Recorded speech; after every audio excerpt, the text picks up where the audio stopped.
Hello guys! Welcome back to my channel. A channel that discusses very dramatic movie stories, guys. In this video, I'll take you to watch a very dramatic movie about this story, entitled, My Hidden Mafia Dad Ends It All.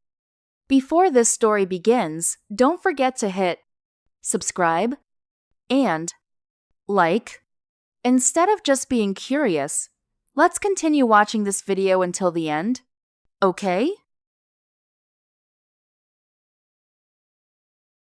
For 2 decades, a man known only as Buzz lived a life of deliberate obscurity, burying his dark past as the city's most feared underworld kingpin beneath layers of grease and the engine oil. He chose to become a humble mechanic in a small, weathered garage, working with his hands to turn wrenches instead of crushing leaves, all for a singular, sacred purpose: to ensure his son, Ethan, grew up in the light. Buzz wanted Ethan to have a future untainted by the stench of blood and the betrayal, and his sacrifice seemed to pay off when Ethan earned a ticket to an Ivy League university. However, the world Buzz tried to leave behind never truly forgot him. The tension reignited when a group of arrogant young punks, led by the son of a rival syndicate, began harassing Buzz's shop. They mocked him as a grease monkey and an old man, completely oblivious to the fact that the scarred hands they ridiculed were the same ones that once dictated the life and the death of every soul in the territory. The conflict shifted from the garage to the personal life of Ethan, who was working double shifts at a local Chinese restaurant to maintain his independence. Ethan was being ruthlessly bullied by Tyler, the spoiled and the sadistic heir to the Blackwell Syndicate. Tyler didn't just target Ethan for his social status. He executed a calculated betrayal of Asen's heart. It was revealed that Sophia, the girl Ethan had supported and loved even paying for her mother's medical bills with his hard-earned tips, had been cheating on him with Tyler for months. Sophia callously dismissed Ethan as a convenient choice and mocked his father as a broke-ass mechanic. The horror escalated when Tyler kidnapped both Ethan and his kind co-worker, Ella, dragging them to a derelict warehouse. Sir, Tyler forced them into a sick, twisted bum game, challenging them to betray one another while a timer ticked down toward their inevitable demise, all to prove that the poor and the noble would eventually break under pressure. When Buzz realized his son's life was hanging by a thread,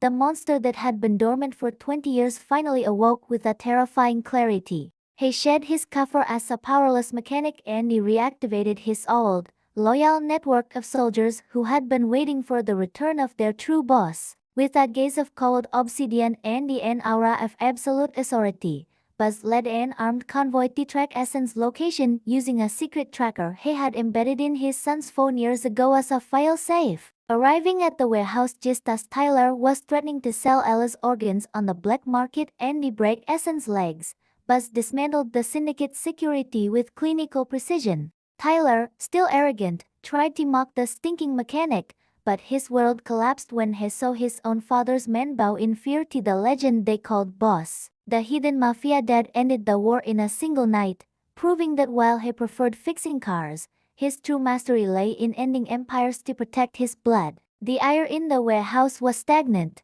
thick with the smell of mildew, rusted iron, and the sharp, copper tongue of fear. Ethan sat bound to a chair, his vision blurred by the blood dripping from a cut on his forehead, but his spirit remained stubbornly unbroken. He looked at Tyler, who was pacing back and forth with a manic glint in his eyes, playing with the detonator as if it were a high-tech toy. Tyler wasn't just a criminal. He was a sociopath born into a cradle of unearned power, a boy who thought the world was a game designed for his amusement. Every time Tyler laughed, the sound grated against the silence like sandpaper on glass. Ethan thought of his father, the man he knew as a quiet, hardworking hero who came home every night smelling of gasoline and exhaustion. He felt a deep, hollow ache in his chest, realizing that his father's years of grueling labor were being spat upon by a punk who had never worked a day in his life. He wasn't afraid of the bum. He was enraged by the injustice of it all.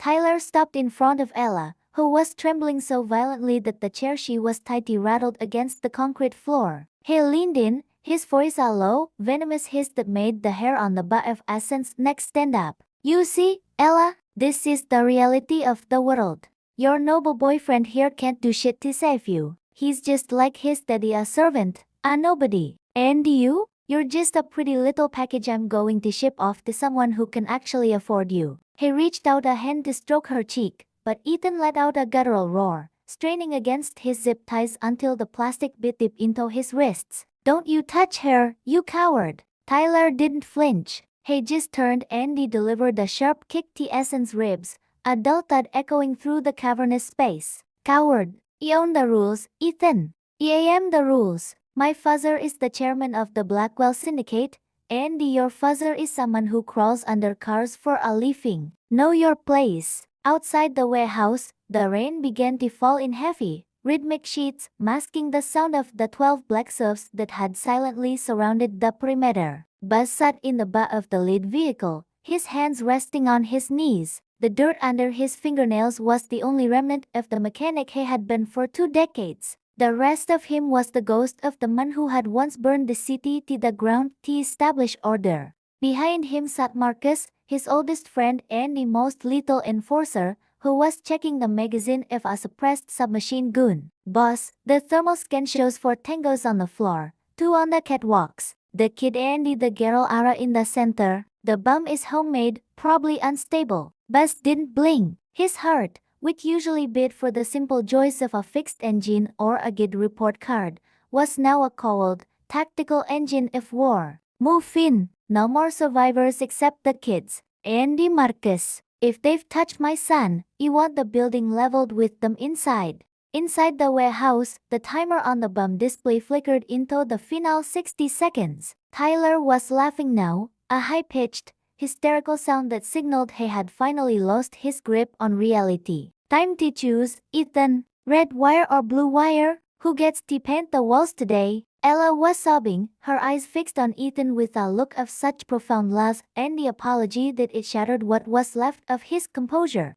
Shoot mine, Ethan, please, just shoot mine. You have a future at that university. You have to live. Ethan shook his head, tears finally spilling down his cheeks. No more, Ella. If you live by letting you die, I'm no more better than them. I'm staying with you. It was a moment of pure, agonizing humanity, a direct rebuttal to Tyler's cynical belief that the poor would always betray one another. They weren't just 2 kids in a warehouse. They were the embodiment of everything Tyler could never understand. The explosion didn't come from the bomb. With a synchronized boom, the 4 main entrances of the warehouse were breached simultaneously. Flashbangs detonated in the air, plunging the room into a blinding, white-hot chaos. Tyler screamed, shielding his eyes as the shadows of men in tactical gear swarmed the floor like predatory ghosts.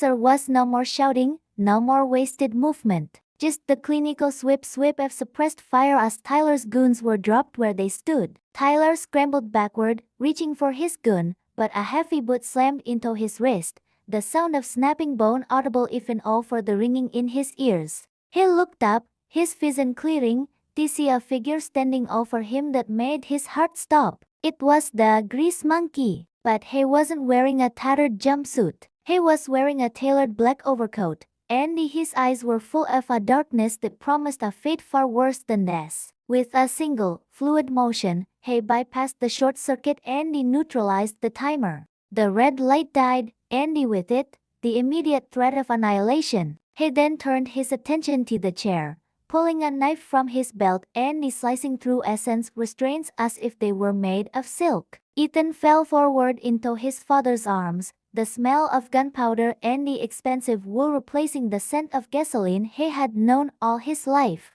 "Dad?" Ethan whispered, his voice trembling. Buzz held him tight, his hand resting on the back of his son's head. "I've got you, Ethan. I'm sorry you had to see this. I'm sorry the world found us." The confrontation between Buzz and Tyler was a masterclass in silent intimidation. Tyler was cowering on the floor, his broken wrist cradled against his chest, as Marcus and the other soldiers formed a tight circle around him. "Do you have any idea who my father is?" Tyler managed to stammer, though the bravado was gone, replaced by a raw, primal terror. Buzz knelt down, his face inches from Tyler's. "I've known your father since he was an errand boy for the Moretti family, Tyler. I'm the one who gave him his first territory because he thought he had potential." Easy now that he failed to raise his son with even a shred of the honor he once pretended to have. Buzz reached out and he gripped Tyler's jaw, his fingers like iron talons. You told my son he was nobody. You told this girl she was property. Tonight, you're going to learn what it feels like to be truly invisible.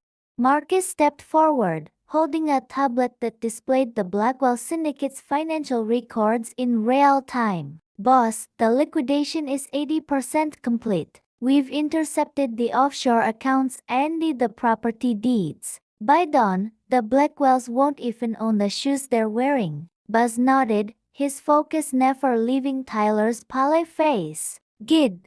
Andy, what about the live stream? Marcus smirked. We redirected the feed. Every major syndicate leader in the city is watching this right now. They're watching the heir to the Blackwell fortune beg for his life on a dirty warehouse floor. The Blackwell name is officially a punchline. Tyler let out a pathetic whimper, the weight of his total social and financial destruction finally sinking in. He had tried to outplay a legend, and the resulting counter-move had erased his entire existence. Buzz turned to Sophia, who was standing frozen in the corner, her face a mask of horrified realization. She had traded a man of true substance for a hollow shell of wealth, and now she was watching the shell crack. Loyalty is the only currency that matters in this life, Sophia, Buzz sighed, his voice devoid of any anger, which made it all the more terrifying. You traded years for a life you didn't earn. You'll find that without the Blackwell money, Tyler doesn't have a single friend in the world. And you're going to spend a very long time explaining to the police why you were an accomplice to a kidnapping and an attempted murder. He turned his back on her, signaling to his men to let the authorities handle the cleanup. He had no more words for her. She was already a ghost in his mind.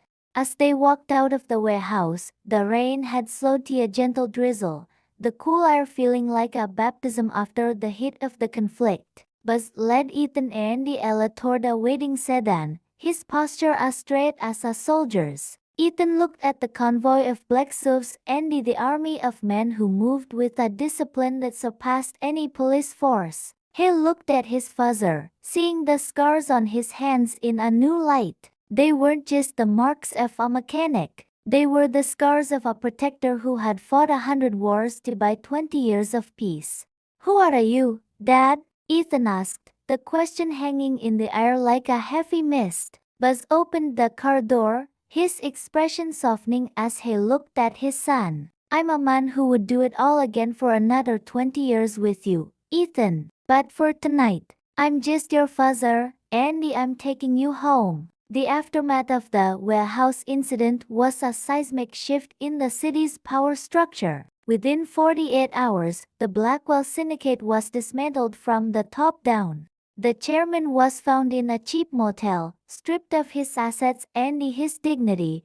Andy Tyler was sentenced to 20 years in a maximum security prison where his father's name carried no more weight. Sophia vanished from the social scene, her reputation destroyed by the leaked live stream. But for Ethan and Ella, the transformation was internal. They returned to their lives, but with a new understanding of the world. Ethan didn't go back to the Chinese restaurant. Instead, he and Ella used a scholarship fund provided by one of Buzz's legitimate shell companies to focus on their studies. They were the architects of a new legacy, one built on the truth they had discovered in the dark room. Buzz returned to his glass the following Monday, the bell above the door chiming as he stepped inside. He put on his stained jumpsuit, picked up his favorite wrench, and went to work on a 1968 Mustang that needed a new transmission.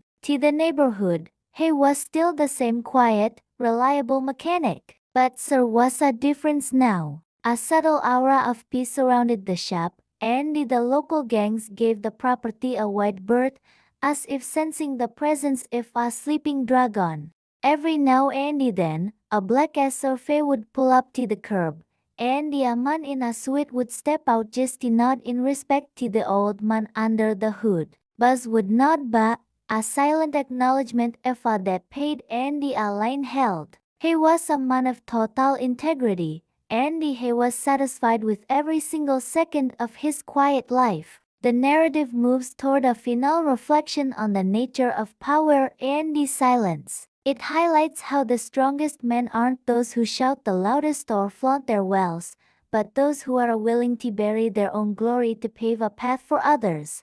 Buzz's 20 years of silence wasn't a sign of weakness. It was the ultimate display of strength, the strength to restrain a monster for the sake of a child's smile. The story of the hidden Mafia dad became a legend in the underworld, a cautionary tale for any who thought they could bully the small and the humble. Because you never know when the man turning the wrench is the same man who can end your entire world with a single phone call. The 60-minute journey concludes with the image of Buzz and Ethan sharing a quiet dinner.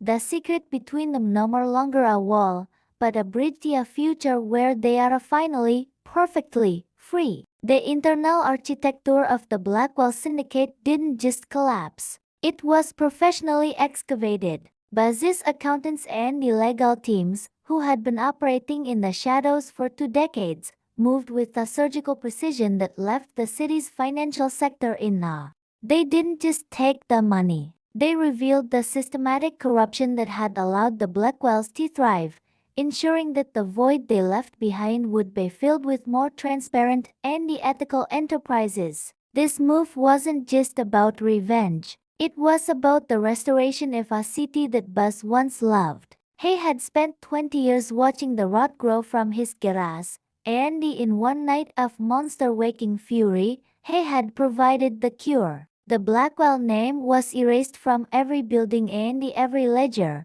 replaced by the names of the people they had stepped on to reach the top. The transformation of the garage itself became a symbol of this new era. Buzz used some of the recovered assets to turn the shop into a state-of-the-art vocational center for at-risk youth, teaching them that their hands were tools for building a future, not weapons for taking someone else's. He remained the primary instructor, often seen teaching a 16-year-old how to diagnose an engine block with the same focus he once used to diagnose an empire's weaknesses. He wanted them to see that you didn't need a Mafia title or a syndicate's pull to be respected. You just needed a skill, a spine, and a sense of duty. The Grease Monkey Academy, as it was affectionately known, became the most successful social program in the district, a living legacy of a man who decided to love his community more than his power. Essen's graduation from the Ivy League was a moment of profound, quiet triumph. He stood on the stage, his eyes searching the crowd until he found the face of the man who had made it all possible.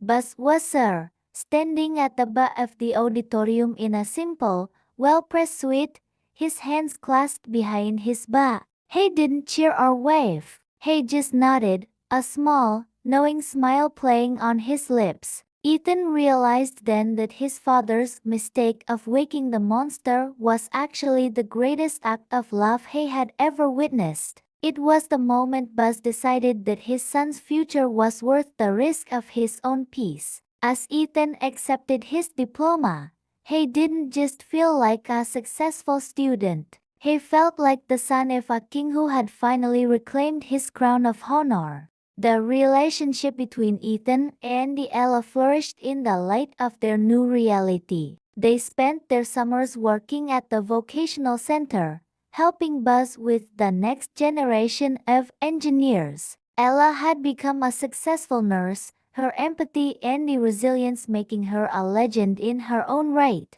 She often looked at Ethan and thought of the night in the warehouse not as a memory of terror, but as a memory of the moment she realized what true love looked like. It looked like a boy refusing to leave her side, and a father refusing to let the world break them. They lived in a house filled with sunlight and the sound of music, a world away from the shadows of the syndicate. They had outplayed the darkness, outlasted the cruelty, and outlived the betrayals of their past. The city of Stand-in itself changed under the influence of the new era. The shadow districts that had once been the breeding ground for syndicate activity were transformed into vibrant community hubs. The transition was not without its challenges. So were always those who preferred the old ways of fear and the intimidation. But the name Buzz remained a formidable deterrent, a reminder that the most powerful force in the city was a man who just wanted to be left alone to work. The Buzz Renaissance, as it was later called by social historians,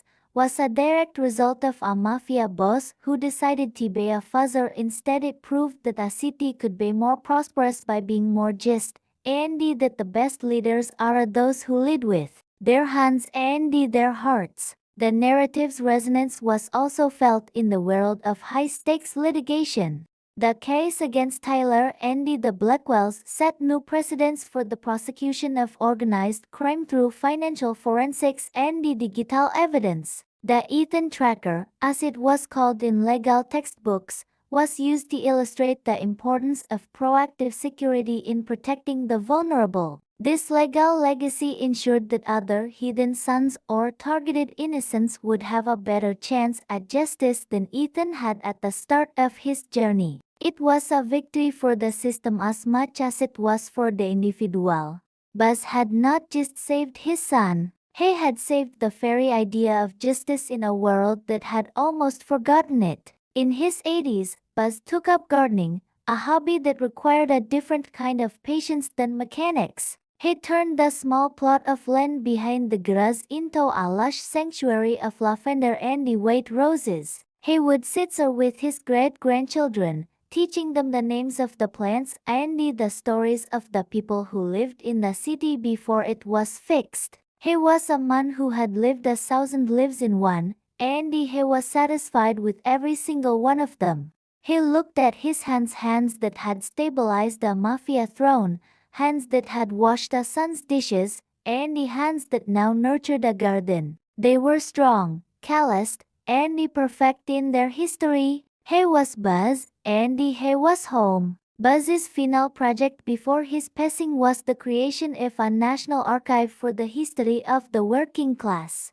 He wanted to ensure that the invisible people of the country, the mechanics, the waitresses, the janitors, would have their stories preserved for eternity. He donated a significant portion of the remaining syndicate assets to fund the technology required to record the oral histories of those who built the city with their sweat and their silence. He spent his final days working in the archives alongside Ethan, often being the one to listen to a stranger's story and tell them that their life mattered. It was a poignant, beautiful way to end a life that had started in the cold world of the Mafia. He realized that the greatest wealth he had ever possessed wasn't his power, but his memories.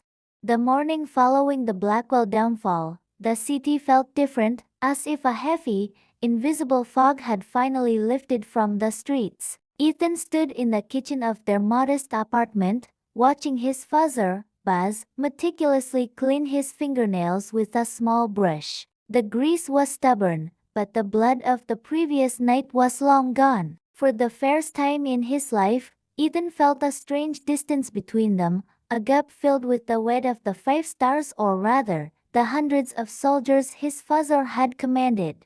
He wanted to ask 1,000 questions about the Blackwells, the Trackers, and the Buzz legend, but seeing the calm, weary slump of his father's shoulders, he chose silence. He realized that the man who had spent 20 years under car engines didn't want to be a king. He had only worn the crown for a single night to ensure his son never had to. At the university, the news of Tyler Blackwell's arrest and the sudden bankruptcy of his family hit like a tidal wave. The students who had previously laughed at Ethan now moved aside in the hallways, their eyes filled with a new kind of caution. They didn't know the whole story, but they knew that Tyler had tried to bully a nobody and he ended up losing his entire world. Ethan noticed how people suddenly offered him seats in the cafeteria and how professors seemed more attentive, but it all felt hollow. He realized that this was the fairy world his father had tried to shield him from, a world where respect was given based on power and the fear rather than character. He sat in the library, staring at his textbooks, but all he could see was the red timer of the bomb and the look of absolute authority in his father's eyes. Sophia's disappearance was not just physical, but social. Her name was scrubbed from the school's rosters as her father's involvement in the Blackwell's money laundering schemes came to light. She had been the queen of the campus, but without the syndicate's backing, she was just another girl who had bet on the wrong side of history. Ethan heard rumors that she had been seen at a bus station, looking haggard and desperate, far removed from the girl who had mocked his father's mechanic tools. He felt no more joy in her suffering, only a profound sense of closure. She had called him a convenient choice, but he realized now that she was the one who had been used by Tyler as a trophy, and by her own greed as a cage. He closed the book on her memory, realizing that his father's garage had more honesty in one oil-stained rag than Sophia had in her entire body. The internal architecture of Buzz's garage began to change as well. While the exterior remained the same weathered brick and the faded sign, the inside was slowly being upgraded. Marcus and his men, now posing as consultants, frequently visited, bringing high-tech diagnostic equipment and the security systems that could monitor the entire block. Buzz didn't object, but he insisted on doing the labor himself. He taught Marcus how to change a tire, a task the high-ranking enforcer found surprisingly difficult. "You have to feel the machine, Marcus," Buzz would say, his voice a low rumble. "You can't just command it to work. You have to earn its cooperation." It was a metaphor for how Buzz had ruled his empire, and how he now lived his life with a hands-on integrity that didn't require a title to be felt. The relationship between Ethan and Ella deepened in the aftermath of their shared trauma. They spent hours talking on the roof of the vocational center, looking out at the city lights. Ella told him the truth about the night he drowned at the beach party. It wasn't Sophia who had pulled him out, but Ella herself. Sophia had merely arrived when he regained consciousness, and he took the credit to secure his loyalty. The revelation was the final piece of the puzzle for Ethan. He realized that the weak girl he had been protecting was actually his savior all along. They made a pact that night. No more secrets, no more pretending to be something they weren't. They were just two people who had seen the darkness and they decided to build something bright together, fueled by the strength of a father who had risked everything to give them the chance. The city's underworld was in a state of frantic reorganization. With the Blackwells gone, a vacuum had been created, and the smaller gangs were beginning to fight for the scraps. However, every time a conflict began to escalate, a black SUV would appear on the corner, and a silent message would be delivered. The old guard was bad, but they weren't interested in territory. They were interested in peace. Buzz's influence acted like a stabilizer, a phantom hand that ensured no more innocent blood was spilled in the transition. He was the ghost king of stand-in, a man who didn't want the throne but wouldn't let it fall into the hands of another monster. The local business owners began to notice the change. The protection racket stopped, the threats vanished, and for the first time in decades, the shadow districts began to feel like neighborhoods again. Essen's first visit back to the Chinese restaurant where he had worked double shifts was an emotional one. The owner, a man who had seen Ethan be bullied by Tyler for months, bowed deeply when he saw him. "He didn't know, Ethan," the owner whispered, his voice trembling. "I'm sorry he didn't speak up." Ethan reached out and he placed a hand on the man's shoulder. "It's okay.